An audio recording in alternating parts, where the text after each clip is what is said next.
Siyanibingelela nonke abalaleli nababukeli egameni leNkosi uJesu Kristu. Kwibandla likaKristu Jesu. Makube kini umusa nokuthula okuvela kuNkulunkulu Baba wethu naseNkosini uJesu Kristu. Izwi leNkosi uJesu Kristu leli olilalele njengamanje. Izwi leNkosi uJesu Kristu. Lapho sishumayela khona, sifundise, siphinde sihlolisise imibhalo engcwele ngokwentando kaNkulunkulu uBaba wethu. Kulabo abalalele njengamanje sizocela ukuba nonke nibe namaBhayibheli ukuze sonke sizofunda kanye njengoba sishunyayezwa, sifundisa, sihlolisisa imibhalo engcwele ukuze sifinyelele eqinisweni eliyindlela neqiniso.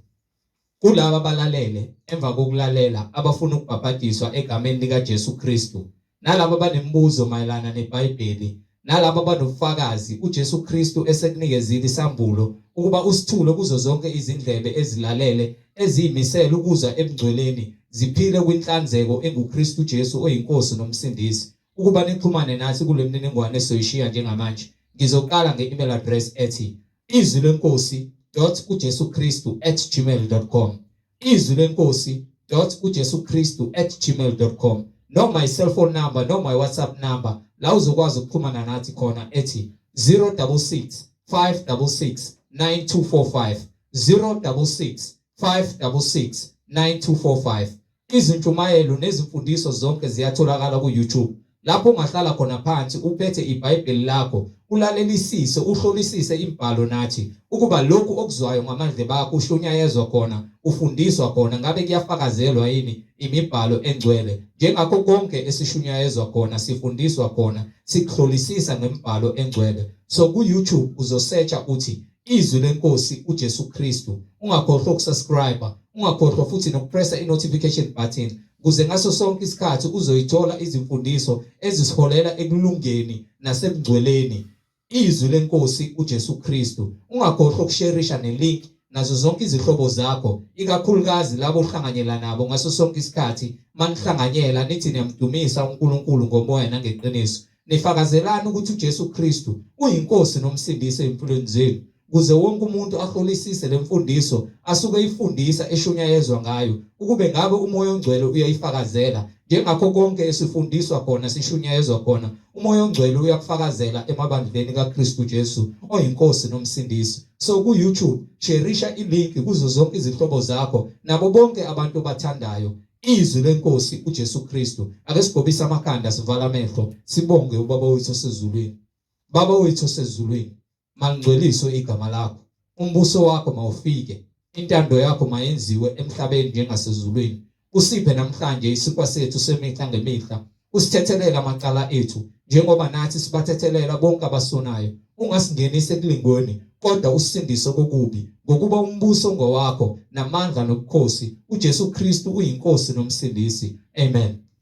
Bazalwane, yamkelani umfowethu uMhlengi Zondi ozobe sihola ngembhalo engcwele. Umoya ongcwele ekhazimulisa kule ndawo, yena ongumqali nomphelelisi weimpilo zethu, umduduzi wezimpilo zethu. Sheshisani nithatha amaBhayibheli, sihambe kanye sihlolisise imibhalo. Umoya ongcwele eyisibani ngaphambili phakathi kwethu. uJesu Kristu inkosi nomsindisi. Amen.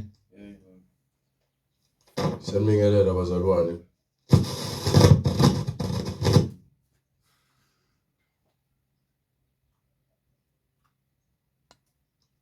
Egameni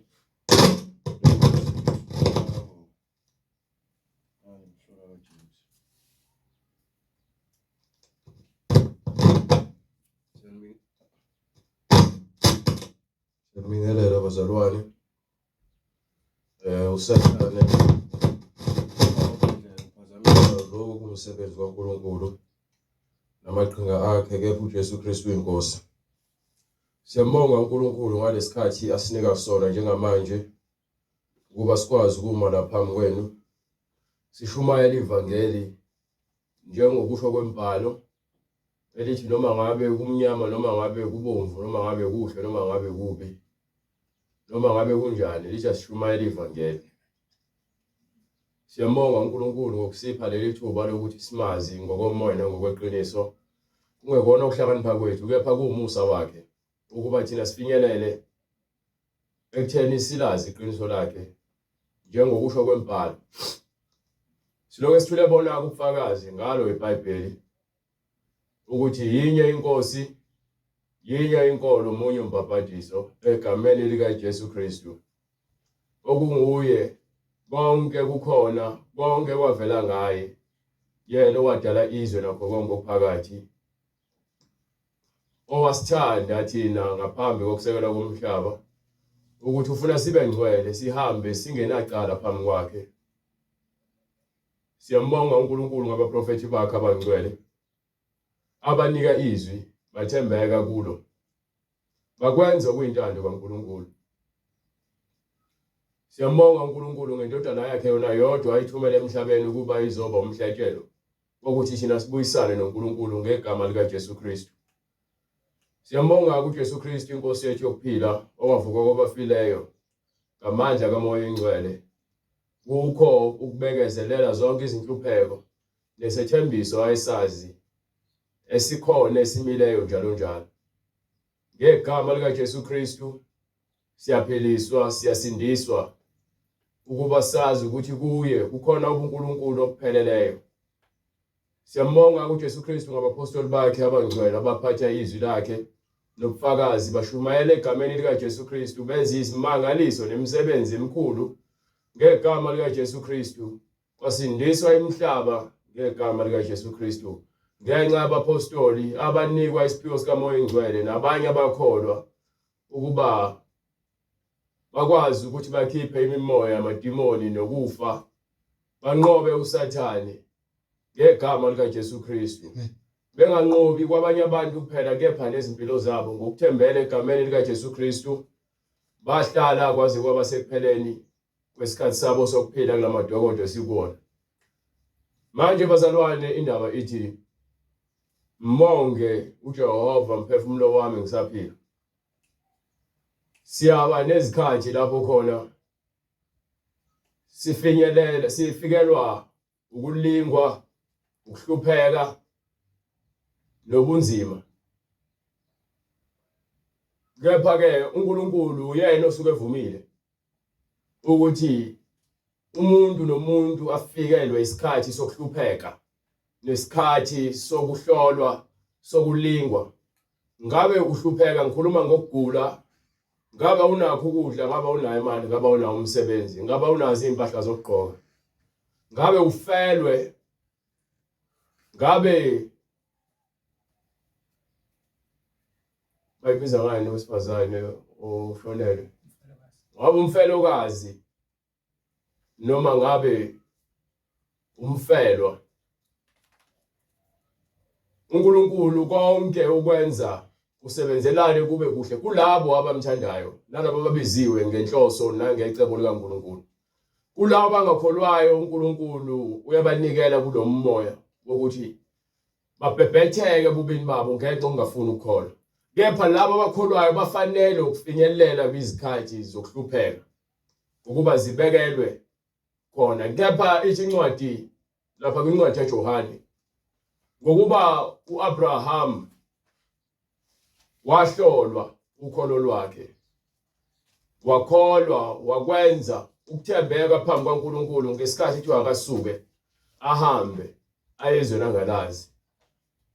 uNkulunkulu wamthembisa, wakholwa isethembiso sikaNkulunkulu. uAbraham wahamba ehla inyuka engenayo indawo yokuhlala eqondile. Izinhlupheko zimfice ehambe eGibhithe, aphinde futhi aye eKhanani, aye nakuAbimeleki. Lokho wahamba ngokuba izwi lalimhola, yilona lalimfinyelelisa kulezo zigaba lezo. uAbraham wathi esethole indodana uIsaka, uNkulunkulu wayesethi akahamba eyomhlaba entabeni amenza umhlatshelo enkosini. Azange azaphike uAbraham, wakwenza lokho ukuthi alandele izwi likaNkulunkulu ngokukholwa, kuhlolwa ukholo lwakhe. Ngokubona uNkulunkulu inhliziyo kaAbraham ukuthi-ke iyamthanda uNkulunkulu, uNkulunkulu wayesemenza ukuthi abe umhlobo wakhe ngokuba uyalalela izwi likaNkulunkulu.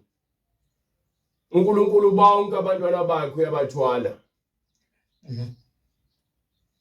uJobe wayenakho konke, Kepha kwafika isikhathi lapho khona ukuthi ahlolwe ukholo lwakhe. Bazalwane, ukholo lwethu luzohlolwa.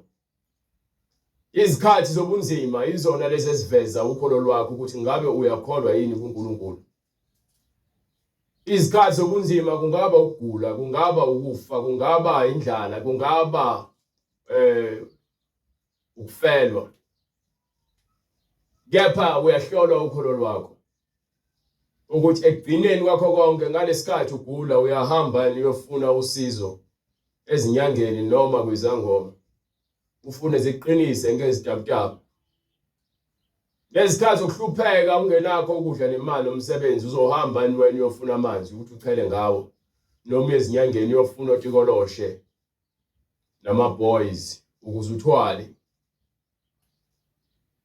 Zonke izikhathi zifika zidlule. Isho njalo incwadi ithi yonke into inesikhathi sayo ngaphansi kwezulu. Akukho kufika kuhlale. Ngakho ke uJobe uma ufika isikhathi sokuhlupheka kuye, iBhayibheli lithi uJobe ukho konke ukugula kwakhe azange azamthuka uNkulunkulu. Waqhubeka wakholwa. Ekukholweni kwakhe egula egcwele izilonda, efelwe izingane zakhe. Ehluphekile uJobe kepha yena wathembela uNkulunkulu. Kwaze kwaba segcineni. Izithi incwadi egcineni uNkulunkulu uJobe wayesembusisa wambuyisela konke, wamnika nokuphila. Akupheli lapho. uJosefa nabafowabo abamdayisayo bamuse eGibhithe. Abamdayisele eGibhithe. Mefika eGibhithe ezweni lokuhlupheka ufika ahlale abe yisigqila aze abe isiboshwa. Kepha lithi iBhayibheli wahamba ekumesabeni uNkulunkulu. uNkulunkulu waze wamphakamisa. uNkulunkulu akakuphakamisela ukuthi wena ubukwe njengomuntu ongazi ukuthi uyisikhokho noma uNkulunkulu omkhonzayo ukwenze wena ube ngcono kunabanye abantu. uNkulunkulu uphakamisa abantu ngokwezinga lokuzithoba kwabo. Izinga lokuzithoba kwakho uNkulunkulu yakuphakamisa. uJosefa ufike eGibhithe abesigqila abesejele iminyaka ewu10 noma u12. Eboshelwe into engekho. Kepha uphuma lapho ayengaphendukanga abe umuntu wesixhanguxhangu noma onenzondo ngabafowabo, kepha uphuma kunalokho engcono kakhulu ngokuba uhlalile kumesabeni uNkulunkulu. uNkulunkulu ukuhamba kwethu ufuna sihambe ngokumesaba kubonakale naphakathi kwabantu ukuthi thina siyakholwa ukuthi uNkulunkulu wethu uyena ongukuphila, ngokuba uNkulunkulu wethu okuthula nothando noxolo. Uthi uJesu uma ungakwazi ukuthethelela umfowenu noNkulunkulu ngeke aze kuthethelela. Uma ungafuni ukuthi kube khona ukuthula phakathi kwakho nomfowenu ngeke kuze kube khona ukuthula phakathi kwakho noNkulunkulu. Ukuba uNkulunkulu ufuna abantu abafuna ukuthula. Uthi bese kuphuma uJosefa ejele asimamise izwe laseGibhithe kuze kufezeke iphupha kaba nalo, sekufezeka abafowabo bezoguqa phambi kwakhe njengoba ebatshelile. Kepha ngenxa ukuthi uJosefa wayethandwa kakhulu ubaba wakhe, wayenakho ukuba nempakamo ngoba wayekhuluma ngendlela yena engazi ukuthi mkhulu kunabafowabo. Kepha uNkulunkulu kwakumele amfundise ukuzehlisa. Ukuzehlisa ke akuyona into elula. Lento ekuthiwa impakamo ibulala abaningi, abazalwane, abaholi nabantu basezweni. Impakamo iyabulala kakhulu because iyenza wena uzibone ukuthi uwena ofanele ukubukwa noma ukudunyiswa noma ukunakwa noma ukuthandwa kakhulu.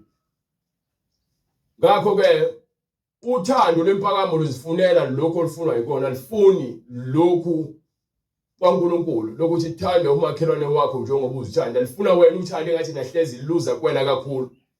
Ingakho ke ama-cellphone kwi-social media setshenziswa, abantu bathatha ama-selfie njalo bathatha izithombe, befaka ama-makeup, begqoka izimpahla ezithize because bafuna ukubukwa, bathola ama-likes. Bangenza noma ngabe yini ukuze bezwe uthando kubantu. So bafuna ukunakwa nokuthandwa. So ingakho khona lezi ndawo zokuthi umuntu alike khona uzobona ukuthi bangakanani abantu abakuthandayo uma wenza lento owenzayo. So ubona abantu besifazane befuna ukubahamba nqunu bashushe beveza ingemumva yabo namabele ingokuba bafuna ama likes. Usathane useze abantu impumputhe uwenza lento ukuthi siziphakamise. Osaziwayo abaculi noma ngabe ubani bafuna nje ukuthi bathandwe ngabantu. Abantu bayathanda uthando lwabantu lwempakamo ukuthi bonke abantu kufanele babone mina. Umuntu megqoka eswenka athi ngifuna bangibone mengiqhamuka. Yini akagqokela ufihla umzimba impakamo. So no Joseph ake kwakumele kulungiswe lo moya wempakamo. Yapha uNkulunkulu nendlela yakhe ke asebenza ngayo umuntu ukuze amehlise. Ngeke eza kwehlisa ukuthi uzofika kutshela athi zehlise. Uzokuthatha kubeke kwisimo uyabona uzibona ukuthi unakho konke akuphuce konke ukuze nje yakufundisa ukuthobeka. Ukuba wena uzitshela ukuthi uyikho konke phakathi kwabantu. So labo ke abathi bethobekile bese kufika izikhathi zokuthi nakhona nabo baphucwe konke abanakho. Ngokuba uNkulunkulu ufuna ukuhlola ukholo lwabo. Usukazi uNkulunkulu ukuthi lo uzohlala ezweni uyangikholwa uyangikhonza ngeke azaphume. So nangoku uJoseph ephuma ngale uphuma usehloliwe emlilweni njengegolide. Abafowabo ukuthi bese kufe ubaba wabo besaba ukuthi uJoseph mhlamba ngabenza kabi noma abaxoshe eGibhithe ngenxa yesenza abasenza kuyena. Kepha hayi lo moya usukungekho kuyena uyabathanda abafowabo njengoba nje. So nangoke umuntu owukhiyeke manje umanqoba uJesu Kristu. Laba abanye abantu bebekholwa kuNkulunkulu. uNkulunkulu usezele emhlabeni ukuzohluphekela thina ke manje. Ukuthi nayi impilo afuna siphile. Ufika phakathi kwabantu abathi baphila impilo kaNkulunkulu ngomthetho ayonika uMoses. Kepha indlela abahlulela ngayo sebehlulela ngokukhetha ubuso babantu. Sebekhohlakalisa ukwahlulela nomthetho kaNkulunkulu. Bahlezi befuna abantu abazoba sola babulala abantu bacindezela abantu. Mawubheka uNkulunkulu uyakhala kakhulu ngabantu abacindezela abanye abantu. Abacindezela abantu abangenabo ubaba, abacindezela abafelokazi, abacindezela izintandane. Ngokuba ubaba wethu osezulwini ufuna wonke umuntu osemhlabeni azizwe ephila ngokuthula. Ingakho uNkulunkulu akhuthaza ukuthi ngesikhathi enika umthetho uMoses ukuthi uma ade utshalile ungakhothuluzi konke ensimini yakho, shiyela abahluphekile. Athi nawe uhluphekile ungalimoya kwamakhelwane bese uthatha ubasket uyohamba uyokha amagrebhisi noma ukotapheke uthwala. Mawufika ukudla ngele lapho kushiye lapho khona nabanye bezofika. Yebo lento ukuthi ibalance kahle kanjani. Because lengqondo yomona ukuthi wena usifunela konke uyafuka uhambe uyobeka sekuyafika kuyabola ngale. Lento abafundisa yona ngisho ehlani ngesikhathi kwehla isinkwa saphezulu. Abanye befuna ukuthatha kaningi kuvele kusekuseni kunempethu. Ukuba yena bethatha ngomona. Athi ngesabatha isabatha ngilenzele ukuthi libe ngcwele for nina. So ngona lo suku lokuphumula bona ngesabatha bevuka bahambe botheza izinkuni bahambe bofula lokudla lokho. Ekumele uthengi ngalosuku lwesithupha ke nizothatha konke okuzokwanela izinsuku ezimbili ukuze ke ningezuvuka ngekusasa lo niyofuna. Kepha ke inhliziyo yomuntu engaphandle engafuni kwaneliseka. So abantu abaningi abantu bebesemandleni noma ezikhundleni bazixhaphaze izikhundla bathi ngesingisi ukabuse. Ngenxa ukuthi ubone ukuthi le ndawo amikuyona unamandla. Uzokhohlisa abantu, uzocindezela abantu, uzohlukumeza abantu. Uzozikhukhumeza ngenxa leso sikhundla leso. So uJesu uyafika uzofundisa izindlela zikaNkulunkulu wenza izimangaliso ngamandla wanikiwe uNkulunkulu. Kepha bakhona bona bafuna indlela abangambamba ngayo uJesu ukuze ke bamsole ukuze bambulale. Izithi incwadi lapha kuLuka wathi ungifundele incwadi yaLuka sahluko 4 verse kusukela kuverse 18 lapho khona ethi umoya kaNkulunkulu ehlele kuyena mase ke bembheke emehlweni eseqedile ehlale phansi. Bese abatshela ukuthi egcineni lo bethi bayamazi phela uJesu uthi hayi lo siyamazi ukhona nathi uyikhuluma kanjani lento. Athi ngiyanitshela ukuthi nina egcineni nizothi ke inyanga zinyange phela. Haleluya. Incwadi ngokuka Luka isahluko sesine verse 18. Yes. Umoya wenkosi uphezu kwami. Umoya wenkosi uphezu kwami. Ngokuba ingigcobile ukuba ngishumayele ivangeli kwabampofu. Inkosi yizo lento leyo. Ngifuna ukunichasela futhi lento le. uNkulunkulu mekhuluma ngabampofu. iBhayibheli melikhuluma ngokuba mpofu alikhulumi kuphela ngokuthi wena unakho ukudla. Likhuluma ngokuthi umoya wakho uswele ukudla komphefumulo. Khona ukudla kwenyama, khona ukudla komphefumulo. Ukudla komphefumulo yizwi likaNkulunkulu ekufanele ukuthi silizwe, silenze, silazi. Ukuze sisuthe kamoya. Uma sawusuthe kamoya, uyobe sokwazi ukuthi kuyini okuyintando kaNkulunkulu. So uma ethi uzoshumela ivangeli kulabo abampofu, ilabo abahluphekile ngokamoya. Lokhu kufakazelwa eBhayibheli kwincwadi yaMathewu. Sahluko 5 uverse 3. Babusisiwe abampofu emoyeni. Yizo nje ngishoyo. Sikhuluma ngokuba mpofu kuphi emoyeni. Ngokuba umbuso wezulu ungowabo. Ngokuba labo abampofu uNkulunkulu uthi basebenzela izulu, abampofu ngokamoya. Thina ke esishumayela ivangeli nesishumayela kubona ivangeli, abantu abamukela ivangeli balambele ukulunga kukaNkulunkulu. Understand? Ngoba bafuna umbuso wezulu. Go ahead. Umoya wenkosi uphezu kwami. Umoya wenkosi uphezu kwami. Ngokuba ingigcobile ukuba ngishumayele ivangeli kwabampofu. Yes. Ingithumele ukumemezela ukukhululwa kwabathunjiweyo. Ukuthunjwa akushiwa ukuthi uhamba wabanjwa, mhlawumbe wabanjwa ngentambo, waboshwa, wavalelwa endlini, wavalwa eselothe. Lokho kuyenzeka kamoya ukuthi nje usathana kubambe ngesono. So amaketango obumnyama isono nenkanuko nongafuni ukuhamba ngentando kaNkulunkulu. Ukuzitshela ukuthi uyazi, usifide isono. Ekubeni wena uzitshela ukuthi ukhululekile. Yabona into ekuthiwa ke siphila ngaphansi kwentando yeningi, sikhululekile, saphuma ngaphansi kwencindezelo yabelungu. Bese uthi wena isikhululekile ngokuba naku uhamba nqunu emgaqweni, uhamba ungena emaklabhini, uhamba udayisa ngomzimba wakho, ubhema ugwayi, niyafeba, niyadaka utshwala. Bese lithi hayi inkululeko leyo. Ukuthi anihlonipha abazali, lithi inkululeko leyo. Ukuba iqila sika Sathane, inkululeko isho ukuthi wena ukhululiwe esonweni. Isono iyona into embi phambi kaNkulunkulu. Ukuze wena ube ngokhululekileyo, sikhululwe ngegama lika Jesu Kristu. Akuyiyona into ayifela abantu basemhlabeni abangayifuni ukuyeka isono. Hallelujah. Ukuba yini baphakamisa inyama kakhulu, bakhukhumele. Ngisho abafundisi abaningi bakhukhumalisa inyama. Bafuna ukubizwa ngomgcotshwa, bafuna ukubizwa ngamagama amakhulu, bafuna ukubizwa ngabaprofeti nabapostoli. Amagama amakhulu ngoba lelo gama unikwa ngokuba uphethe ivangeli ngokweqiniso futhi uthole izwi kuNkulunkulu njengokomyalo wakhe, unobufakazi. Lapha lamagama bazikhukhumeza ngawo ukuze abantu bezozakubona begigima. So lezi zinto lezi kubantu basenyameni zilikhuni ukuthi ke zihlale kubona because zibona abayizwa lento yokukholwa ukuthi hayibo ngathi ngikhululekile ngikwazi ukwenza noma yini, ngihambe ngiyosibopha ngingabusakwazi ukwenza ukuthi no, lezi zinto lezi wena ubona ukuthi is right emehlweni akho zimbi. Hallelujah. Ngoba azinanzuzo emphefumulweni wakho. Ngabe uzuzani ngokubhema ugwayi? Uzuzani ngokuhamba ulala nawo bonke amantombazane? Uzuzani ngokudayisa? Mawuthi uzuza imali ke wena udayisa umphefumulo wakho, udayisela uSathane. Ungenza noma ngabe yini ukuze udle. Ungenza noma ngabe yini ukuze abantu baphakamise. Ingakho abantu abaningi bahambe bothwala.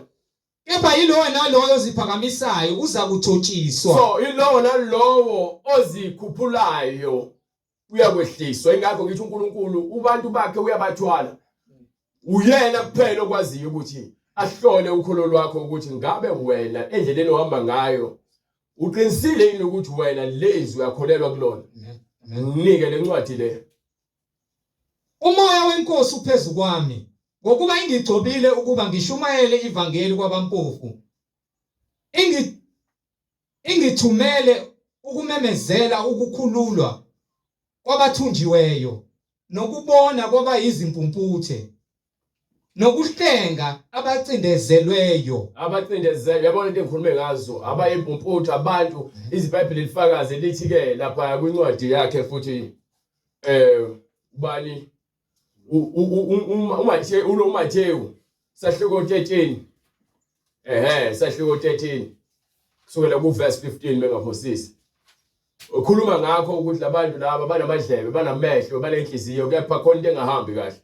Ugcwaliseka kubo incwadi ngokuka Mateyu sahluko 13 verse 14. Yes. Ugcwaliseka kubo isiprofeto sika Isaiah sokuthi ngokuzwa niyakuzwa, ngokuzwa niyezwa, ningaze naqonda, kepha ningeke naqonda, ngokubona niyakubona. So uyabona ukuthi akukhulunywe kuphela ngomehlo enyama.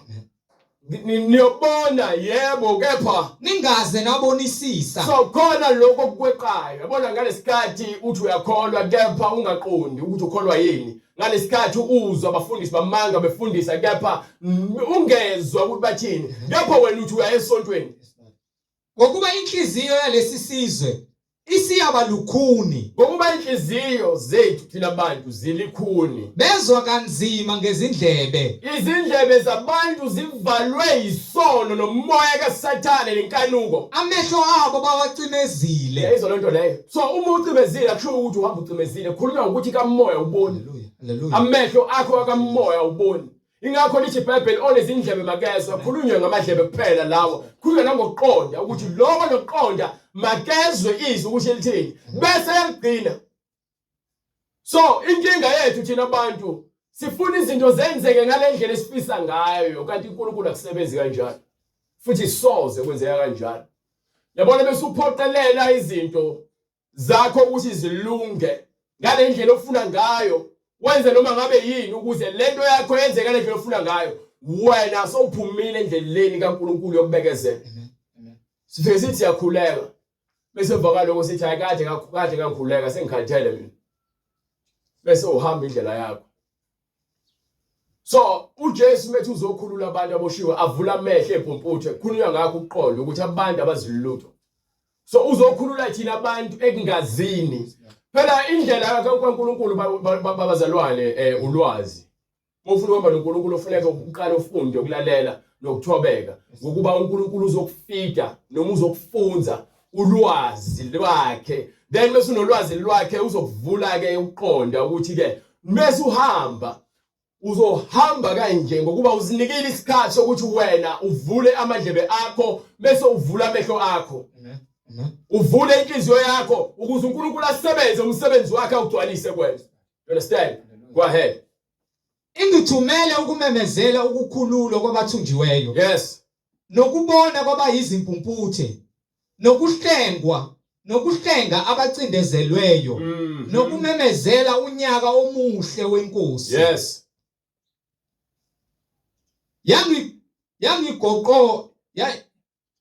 Wayigoqa incwadi, wayinika isikhonzi, wahlala. Amehlo abo bonke ababesesinagogeni amgqolozela, waqala ukukhuluma kubo ethi, namhlanje ugcwalisekile lo mbhalo ezindlebeni zenu. Kuthi ngamanye amazwi abatshela ukuthi nina into engizele nathi ukuzonisiza kanje. Bathi ke uma ebatshela lokho ufakazela izwi ukuthi izwi lithi ngani. Abanye benu bazozwa, abanye benu bangezwa. Abanye benu baboshiwe, ngizobakhulula, abanye benu ngeke bakhululwe. Yabona ukushumayela, aku-expectile ukuthi bonke abantu bakholwe. Kepha labo abanezindlebe nabalaziyo izwi likamelusi ibona abamukela ivangeli. So uma wena uthi ke ufuna ukuhamba ngezwi lenkosi awuzile kumina. Uze endleleni ehanjwa abazalwane abafuna ukuphila noma izwi likaNkulunkulu. So ungani mawuzala bese uthi soba bangani. Uzoba ubhuti, ngibe ubhuti. Uzoba usisi, ngibe ubhuti. Uzoba umama, ngibe undodana. Uzoba umdala, ngibe undodana. Angeke ke ukuthi manje wena sozofike la uzongishintshisa le ndlela engithe ngikhuluma ngayo ngenxa ukuthi wena uqhamuka nemfundiso yakho eseceleni. No.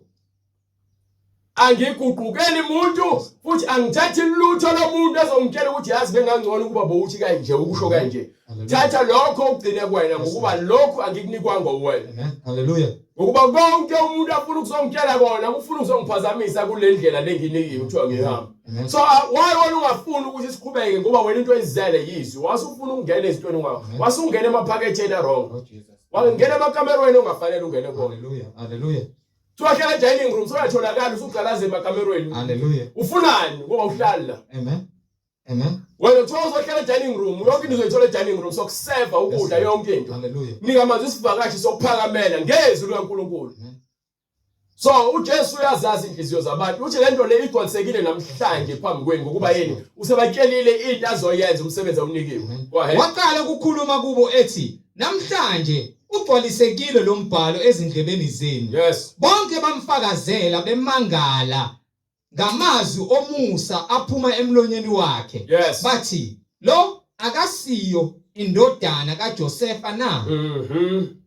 Wathi kubo nempela niyakusho kimi lesisaka sokuthi nyanga zilaphe wena. Yes. Lokho esikuzwile kwenziwe eKapenawume kwenze nalapha ezweni lakini.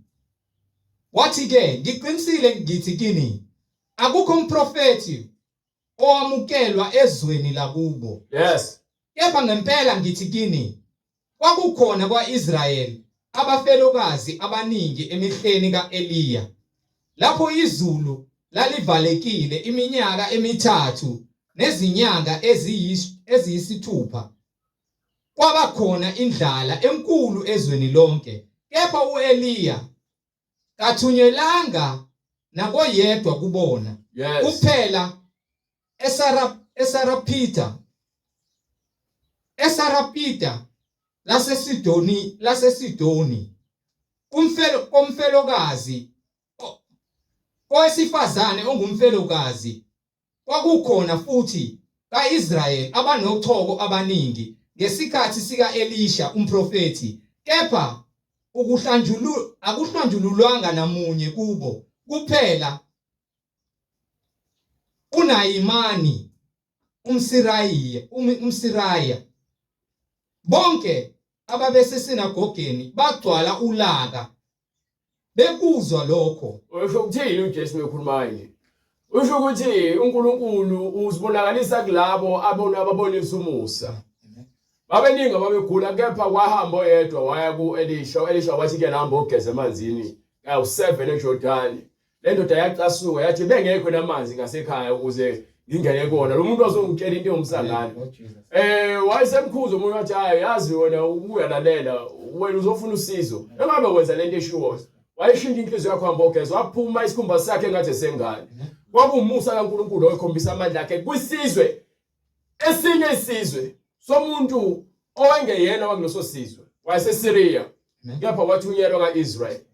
Nangapha ke lo muntu wesifazane owayehluphekile ngesikhathi ke kukhona isomiso uEliya ethandazela ukuthi uNkulunkulu avale izulu unganethi. Wahamba waya kulo muntu wesifazane yena yedwa owathola umusa kaNkulunkulu. So namanje uJesu uzolonda ukuthi baningi abantu abakhona labantu bayakholwa. Baningi abantu abakhona labanye baba bagula. Akubona bonke abantu abazosindiswa uNkulunkulu. Akubona bonke. Hallelujah. So khona ingqondo le abantu bokuyekisa abantu abaphilisi bathi ngegama lika Jesu uzosinga. Ukuyekisa abantu amamshanguzo yabo. Lalela umusa kaNkulunkulu esuka ufikile kuwena. So ufanele wena ukuthi mawuthiwa yidla treatment until kuze kuphele ukufa ngamandla kaNkulunkulu. Ukuba ukuyeka treatment yakho bese uyafa wena ubulinga uNkulunkulu. Ngenxa ukuthi nilalela abaprofeti bamanga batshela ukuthi ngegama lika Jesu Kristu usindisiwe. Lalela uNkulunkulu yena owaziyo osindisa abantu. Khona abantu asebezamile ukuzenza lezo zinto, abanye babo basagula, abanye babo bafile. Khona abantu bekade begula sebehlula odokotela, ngakho uNkulunkulu afika yena wamthinta ukuze lo muntu ahamba ayofakaza ngamandla kaNkulunkulu. So abantu ngokuhlomeka bathatha ubufakazi bomuntu babenze obabo. Ngalesikhathi wena ngabe uthatha udumo ulinika uNkulunkulu ukuthi umbonge ukuba nakuwena kwenzela umusa ungabe somlinga. Amen. So Lento le yokukholwa abantu babuye bayenze kakhulu kuwe ngaphezulu kwalokho ndlela lesinikwe ngayo. uNkulunkulu ngithi mina kuwena ngiyaphinda ngiyakutshela. Uthi ngiyakuba nomusa kulabe ngiyaba nomusa ngibe nozwelo. So babekhona ngesikhathi sika Jesu abantu abaningi ababegula. Kepha wasindiswa labo esibabonayo. Angithi uJesu emaka sike siqale sibheke la. Nayi incwadi kaJohane sahluko 5. Kunabantu abaningi abalele eduze kwamanzi abafuna ukuzosindiswa. Hallelujah. Yes, Lord. Ngempha uJesu utshela umuntu oyedwa phezulu abantu abaningi lento engishoyo ukuthi nina nisuke nenze ngazi ukuthi manje nonke sekumele nenziwe into efanayo kanti okunye efanele ulinde. uNkulunkulu uthi ubeke odokotela emhlabeni. Njengoba lo Luka wayengudokotela.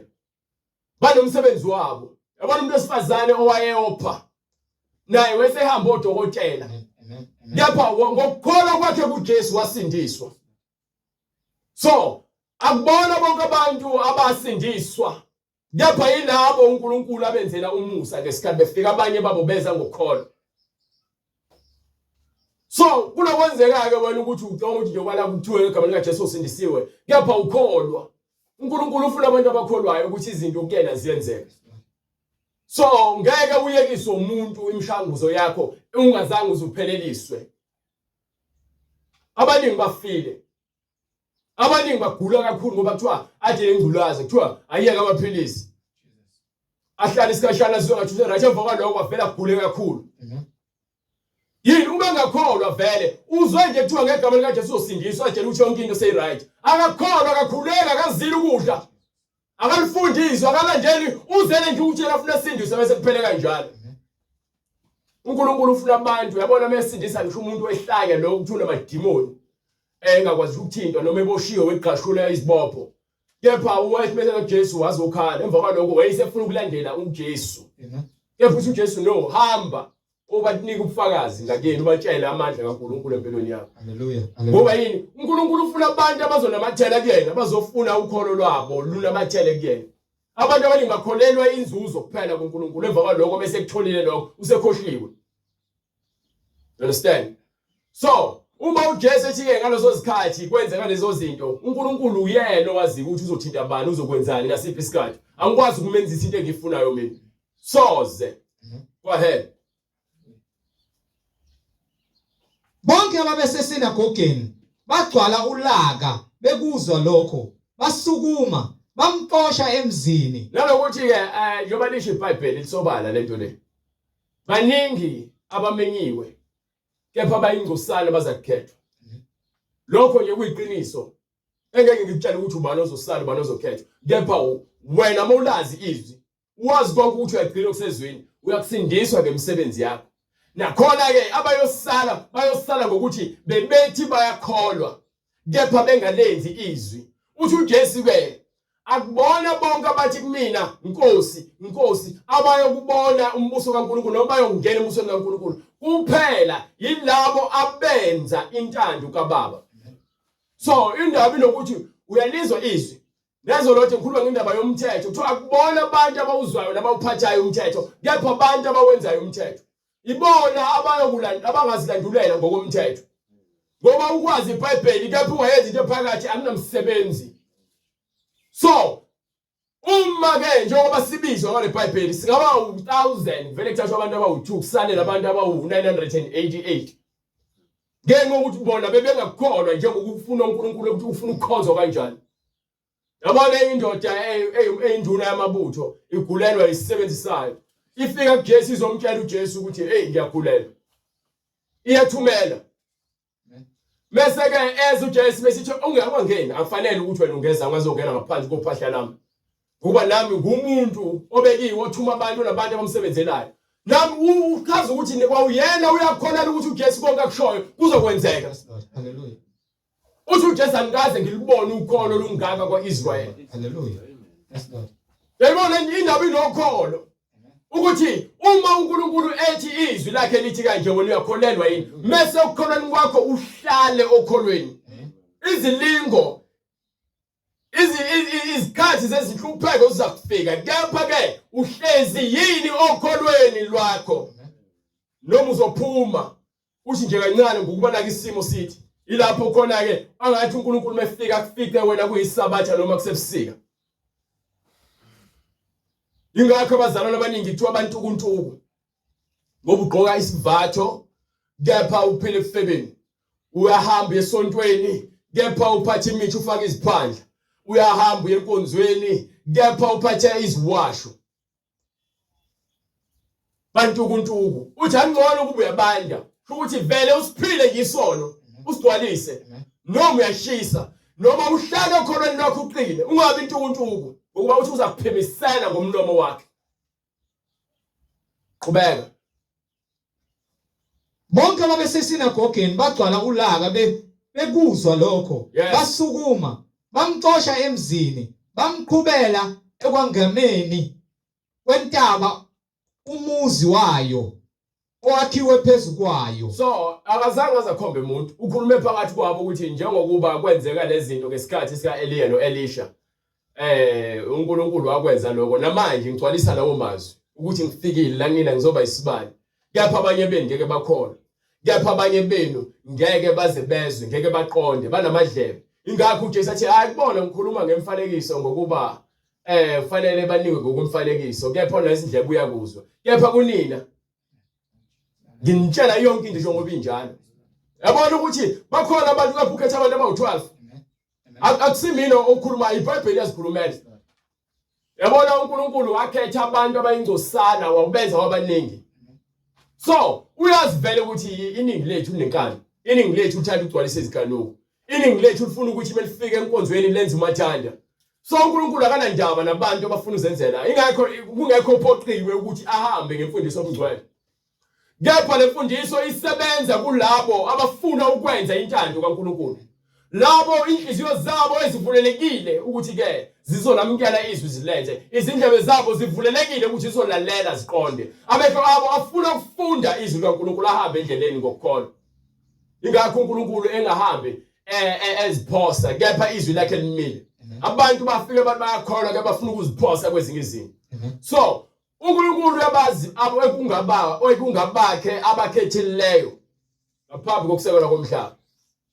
Ingakho ke nalapha kwencwadi yamaRoma sahluko 9 ekhuluma ngokuthi uFaro naye wamkhulisa ukuthi enze isibonelo ngaye ukuze umhlaba wonke ugcwaliswe ngobufakazi bamandla kaNkulunkulu. Ngithi usahluko 9 from verse 13.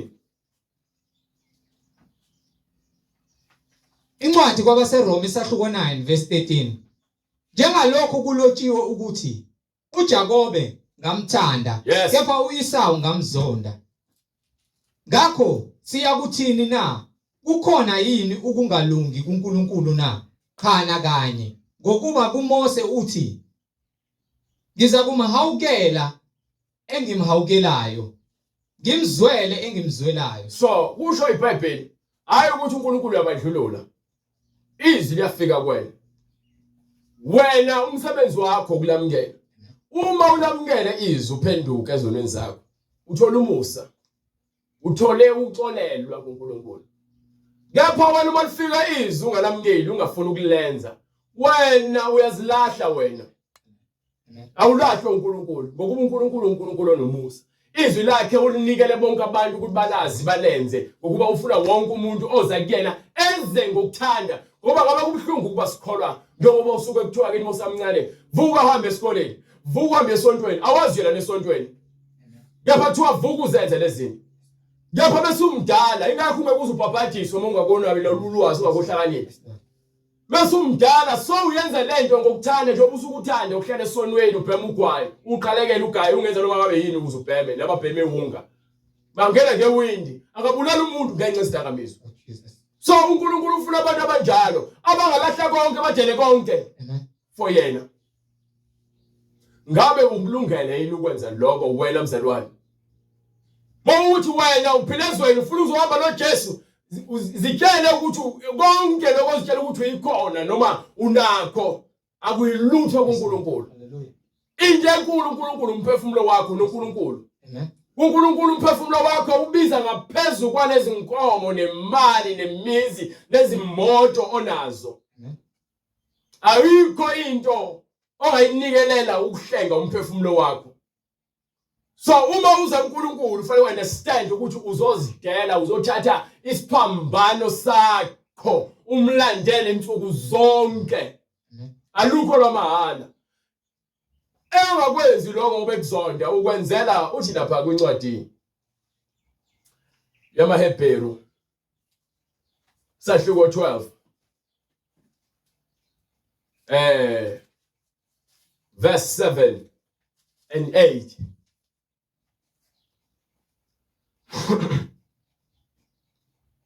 Bekezelani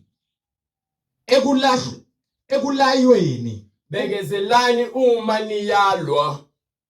Bekezelani ekulayeni. uNkulunkulu uyaniphathisa okwabantwana. uNkulunkulu singabantwana bakhe uma samukela isiyalo sakhe sisenza. Ngokuba yiyiphi indodana engalaywa nguyise na? So uzathi kwincwadi isambulo bonke engibathandayo ngiyabasola.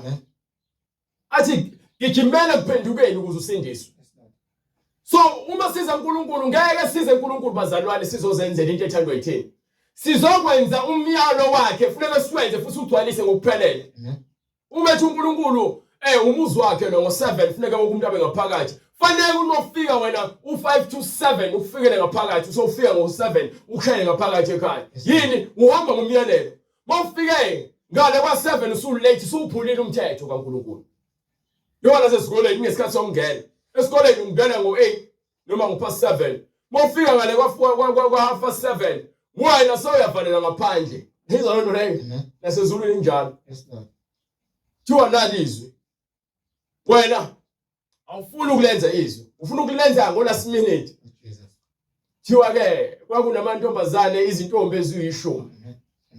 Ezinhlanu zawagcina amafutha azo zalinda. Lezi ezinye zawamosha amafutha. Kwase kufika isikhathi sobuthongo. Kuthe sekufika isikhathi sobuthongo kwathiwa nangu umyeni usefikile. Ebusuku kwavuswa abantu. Hawu labo bangenawo sebegijima kulabo banamafutha. Bathi sizocela phela nzima amafutha. Bathi no. Hambani wathenga ngoba sinika azoshoda kakuthini. Bayahamba bayabuya sekuqediwe sekuvaliwe. Bayangqongqoza bathi anginazi nina.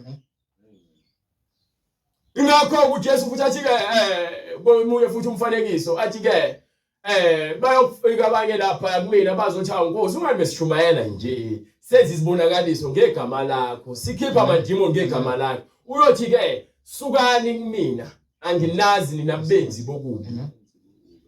Ngoba yini thina sithi siyakholwa kepha nabakuba sifuna ukukuyeka. Sithi siyafuna ukuhamba noNkulunkulu kepha sibambelele ezintweni ezijabulisa izinhliziyo zethu eziyisinengiso phambi kwaNkulunkulu. Manje lokho kwenza ukuthi wena noma uthi uyahamba angeke uthi uyazama ukuhlala nesono. Mawukuthi ufuna ukuhlala nesono zila ukudla ukuze kuphume lo moya. Cela uNkulunkulu ukuthi akusize. Zithobe ngaphansi. Mawuzila ukudla usuzokhala uNkulunkulu. Hayi ukuthi uzila ukudla ubona kuyinto emnandi ukuyenza nje for the sake ukuthi wayenze. Usuke uzokhala uNkulunkulu. Ingakho ngesikhathi edla nabafundi bakhe abanye abafundi bazobuza ukuthi kwenziwa yini abafundi bakho phela ngoba abafundi baJohane bayakuzila ukudla. Labafarisi bayakuzila ukudla. Kwenziwa yini abafundi bakho bangakuzila ukudla? Uthi uJesu kungenzeka yini ukuthi umkhwenyana sokhona abantu balile? No, awukhaleli into ekhona. Ukhalela into engekho. Sikhalela uJesu umoya engcwele ukuthi ahlale kuthina ngoba akekho. Uma sekhona siyamncenga ukuthi akahlale kithi.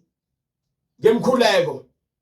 Simncengela ukuthi asihole, asikhanyisele kuzona zonke indlela. Kepha abantu efike kubona bakholwanga. Ingakho basebemgijimisela ngaphandle befuna ukumbulala. Wafela thina. Esikhombisa ukuthi lo mhlaba esiphila kuwona alikho iqiniso.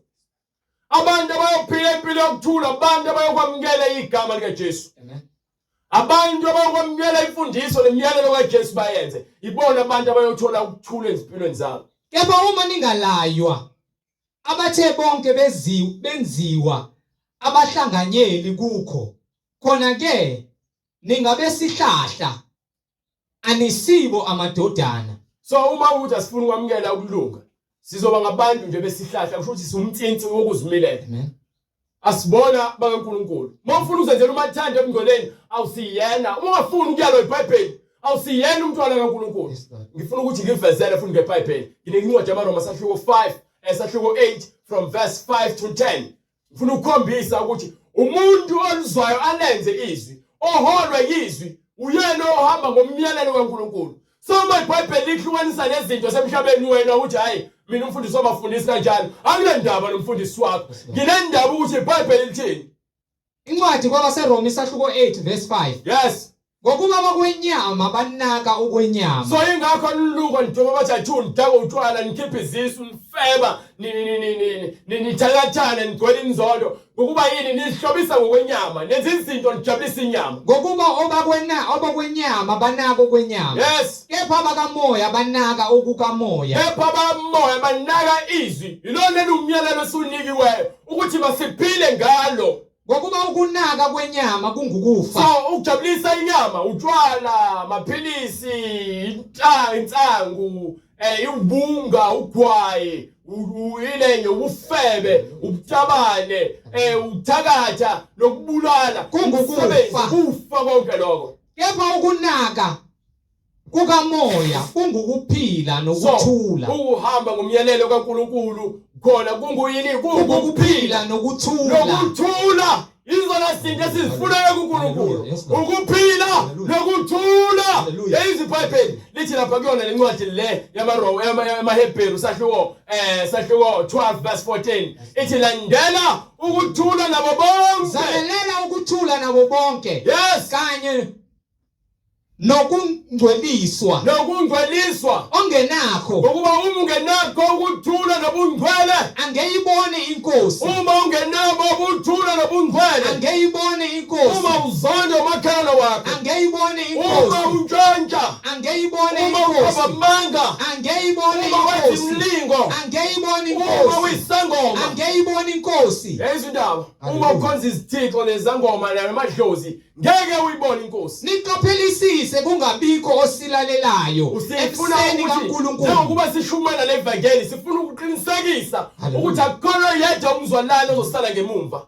Wonke umuntu ufuna bafinyelele kulazini iqiniso. Amen. Gcwaliseke ukuphila kwaNkulunkulu. Nginika incwadi yamaRoma sahluko 8 verse 6. Bonke abantu abahamba ngokukamoya bahamba ngezwi kaNkulunkulu. Ngokuba ukunaka kwenyama kungukufa. Yes. Kepha ukunaka kukamoya kungukuphila nokuthula. Yes. Ngokuba ukunaka kwenyama kungubutha uNkulunkulu. So uma ujabulisa inyama yakho uzikhukhumeza uzenza izinto ezojabulisa wena kakhulu, lokho kuwubutha iyaqhatha noNkulunkulu lonto leyo. Ngokuba kumthobeli umthetho kaNkulunkulu. Ngokuba lo muntu akawuthobeli umthetho kaNkulunkulu. Yebo futhi kungekwenzwe. So ngeke lo muntu azazithobe ngoba yena ubhizi uzinakile, yena ufuna ukuzipenda ubuso, ufuna ukudaya izinwele, ufuna ukuluka, ufuna ukugqoka izikhindi aveze izinqa zakhe, ufuna ukuveza amabele, ufuna ukufaka ama-stomach out, afaka amacici ngokuba yini ukhathalela inyama. Abasenyameni abanakumthokozisa uNkulunkulu. So methu usenyameni sonke siphila umphefumulo wethu kuyona inyama, but methiwa wena unaka izinto ezijabulisa inyama yakho thiwa usenyameni ngokuba yini uphiza unakele inyama yakhe ezokubona kakhulu. Glory to God. Is what that. Glory to Jesus. Banike. Ngokuba ukunaka kwenyama kungubutha kuNkulunkulu. Yes. Ngokuba akuthobeli umthetho kaNkulunkulu. Yebo futhi kungekwenze. Abasenyameni abanakumthokozisa uNkulunkulu. Kepha nina anisenyameni kodwa nikuye umoya. Uma Bemelikhuluma nami izwi ngizwa. Kuthiwa uma ngina umoya. Uma ukuthi umoya nginawo. Okusho ukuthi nginamadlebe ayalizwa izwi ayaqonda. Nginamehlo ayabonisisa futhi avulekile. Nginenhliziyo futhi iyaqonda yelamukela izwi. Ukuthi nginawo umoya ngokuba lezwi leli lingumoya ukuthi liqhamuke ezulwini efanele liphile kumina. So ngiyalizwa ngiyalenza. So uma kuukuthi nginawo umoya ke mina izwi ngiyalenza ngokuba yini lumyalelo ophilile onokuthula kuthina abantu abafuna ukuthula. Understand? So uJesu mezofa ufela thina ukuthi sithole ukuphila nokuthula. Ukuba uthi ngize ezweni ukuba ngizoba umhlatshelo. Ngize ezweni ngizele ukuthi ngizokwahlukanisa okuthi lapho ke uma ukuthi niba u5 endlini nizobhekana ngeziqu abawu2 bazobheka laba u3 naba u3 bazobheka abawu2. Amen. Mawukuthi khona umama nendodakazi noma lokazana noma khoti kuzoba khona ungazwani ngenxa yegama lika Jesu Kristu. Amen. Kepha nina anisenyameni kodwa kuye umoya. Uma umoya kaNkuluNkulu ehlala kini. So uJesu uthi uzele ezweni ukuletha inkemba. Ngokuba ufuna ukuhlukanisa ukuthi abantu bakhe benze izwi lakhe. Ekuyilona bebehlangene bebodwa behlangene abantwana bakaNkuluNkulu akukho umsindo akukho kuhleba akukho nzondo konke kuhle kumnandi. Uma khona into engekho kuhlalwa phansi kuyakhulunywa kudingidwa yonke into. Yini ngokuba sifuna nomoya wokuthula nokuqonda uhlezi ubusa phakathi kwethu. Ngokuba mase engaqala ngathi yazi Bright Nkosi uyancasula. Yazi usiyanginyanyisa lento ayenzayo ngifuna. Umbonile Nkosi yazi nje lento ayenzile lento ekhulumile bengafanele ekhulume kumele ukhuluma ngomuntu izinto bengafanele ukukhuluma naye ukhuluma ngaye. Kepha ngithi kini hambani ngomoya. Thina sifanele ukuhamba ngomoya. Khona anikufeza izinkanuko zenyama. Iyona le ndaba leyo. Khona sizogwema ukufeza imisebenzi yokungcola yasenyameni. Inyama ingcolile igcwele isono. Uzakhala lapha kwencwadi eyokuphela incwadi le ya maRoma sahluko 7. Ungiphe ivesi lesibili ngasekugcineni bese uyovala kuleli lokuphela. Sahluko 7. Incwadi kwabaseRoma isahluko 7 verse 24. Yes. Mina muntu. Wosizi. Umuntu wosizi. Kubani oyakungikhulula kulomzimba wokufa na? Lo mzimba ukufa kuyisono, umzimba wesono lo. Ukuba isono sihlala kwena enyameni. Hallelujah. Yonke into oyifunayo ikhanukela ngenhliziyo nangenyama yakho. Ingakho kuthiwa masinqobe imisebenzi yenyama ngokomoya. So asamukele lezwe lungumoya ophilileyo ukuze thina sibe nokuthula. Ukuba lo mzimba lo umzimba wosizi. Ubani ukukhulula ngaphandle kwaJesu Kristu. Makabongwe uNkulunkulu. Yes. NgoJesu Kristu inkosi yethu. Ngalokho ke mina ngokwami ngikhonza umthetho kaNkulunkulu ngengqondo. Yayizwa lonto leyo. Akusakhonza umthetho kaNkulunkulu ngokuthi kwenziwe lezinto ezenziwa kuphi ehlane. Ukuhlatshwa kwezilwane, ukugcina kwesabatha. Ukugcina kwesabatha. Asagcina isabatha. Ngoba manje anikwazi ukugcina isabatha. Yini enye futhi ukugcina kwemikhosi yokudla. Ukusika amajwabu siyenzi lonto leyo. Understand? Hallelujah. Sabajuda ngokomoya. Yes Lord. Sabajuda ngokwengqondo. Amen. Ukuba yini manje sikhona izwi laqhamuka ngamaJuda uNkulunkulu enikile uJesu Kristu. Ezalwe ngaphansi kwamaJuda. Anibadlulule eBhayibhelini. Makabongwe uNkulunkulu ngoJesu Kristu inkosi yethu. So manje umthetho wokuthi umuntu umonile akagxotshwe ngamanje. But manje umthetho uzwe uthi phenduka. Simple, uyisono, uyistabana. Uyafeba, phenduka, uyaphinga, phenduka. Hallelujah. Uyisela, phenduka. Umbulali, phenduka. Umthakathi, phenduka. Uyinyanga, phenduka. Wesefebe, phenduka. Umahosha, phenduka. Yenza lonto leyo. uNkulunkulu usibizele kuphendukeni. Amen. So labantu labayana indlela yokuphenduka ngoba ukuhlaba izilwane kepha isono sakho mesivile singaphezulu kwalokho uNkulunkulu sisinegiso sokulala nenja noma sokulala nesilwane noma kulala nomfazi womuntu kuthiwa agxotshwa ngamatshe noma ushiswe. Bawuthakathi agxotshwa ngamatshe noma ushiswe. Manje kuthiwa sikhululiwe kulo mthetho sesibizelwe kuphi kuthiwa phenduka. Hallelujah. Sishumela ivangeli lokuphenduka. Ingakho abafundisi besaba ukushumela leli vangeli. Ontshela ngevangeli loplastic negrosa nemali nokuphumelela. Ngapho bethiwa kela abantu iziphambeko zabo no. Hallelujah. Abayifuni leyo. Yini bahleze baphaketheni bazithandela imali. Ngokuba inyama ikhanuka uphambene nomoya. Inyama isifunelo kwayo. Yonke inyama akekho inyama engathi ingcono ngisho yami inyama uqobo lwayo. Kepha wona engizenzile engibonayo ukuthi yabona lana Hallelujah Lord Jesus. Angazi noma ngifanele ukuthethelelwa yini. Kepha ngomusa umusa wakho uthi uma uphenduka nini uthi lapha ya kwincwadi yalontuzana khona incwadi engifunayo yalo incwadi yokuqala amakhosi sahluko 3 verse 15 noma 15 incwadi yamakhosi sahluko 7 no sahluko 7 wait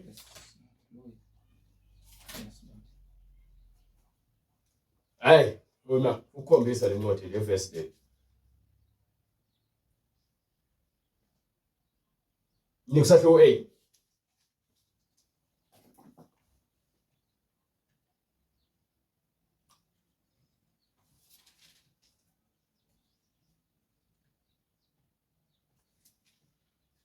Uqala ufundela lapha ku verse 7. Othi ngiqala from verse 22. Ngifuna ukuthi nje understand lento engifuna ukuyiveza. Incwadi yokuqala amakhosi isahluko 8 verse 22. Yes. uSolomoni wema phambi kwe-altara likaJehova. Yes. Ebusweni balo lonke ibandla lakwa-Israyeli welula izandla zakhe ngasezulwini. Wait. Ifuna la uNkulunkulu esemphendula khona ubuse yakho uyakhuleka. Epho uNkulunkulu uyabuya ezomphendula uthi.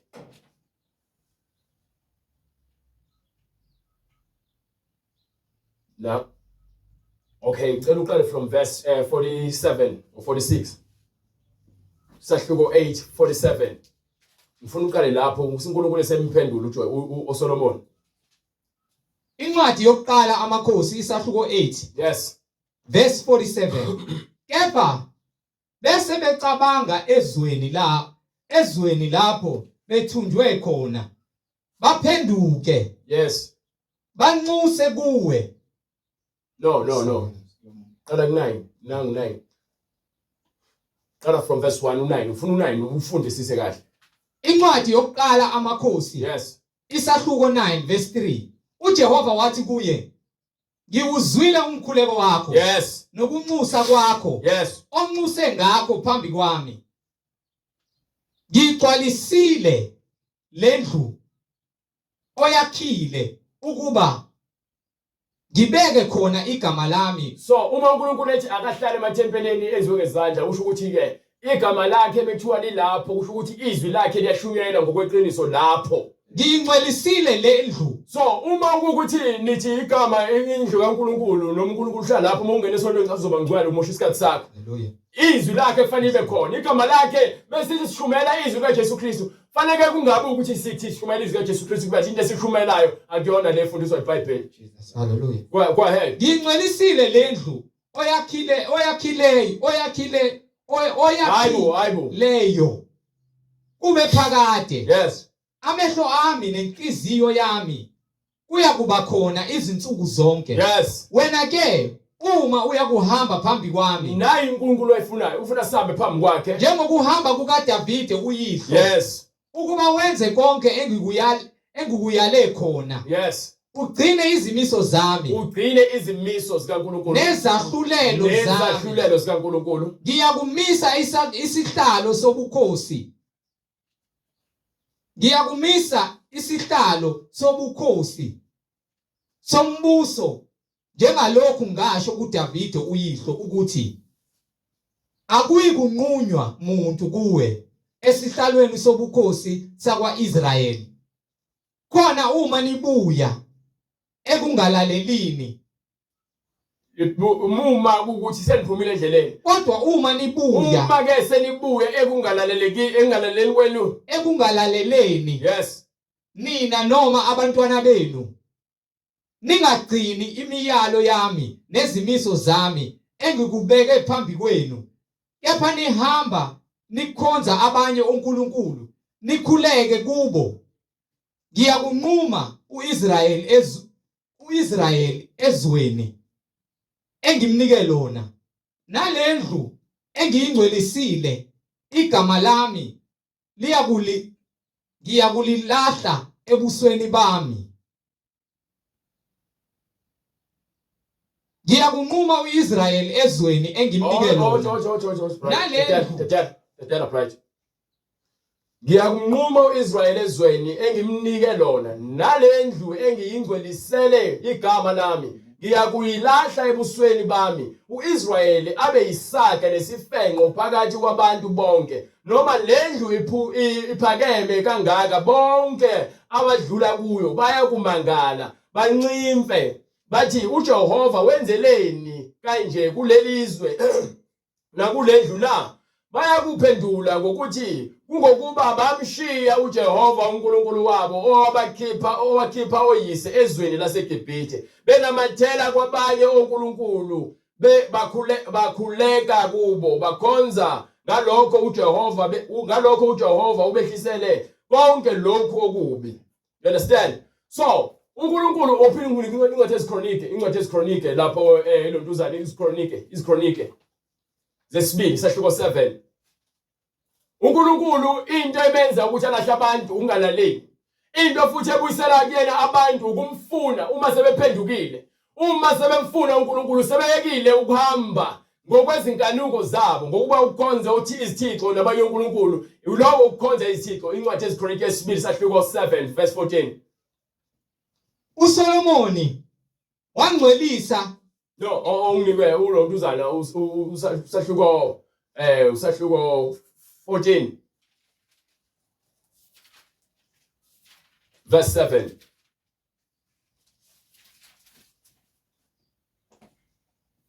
wathi kuJuda masakhe lemizi siyihaqe ngogange nangemibhoshongo. Oh, sorry.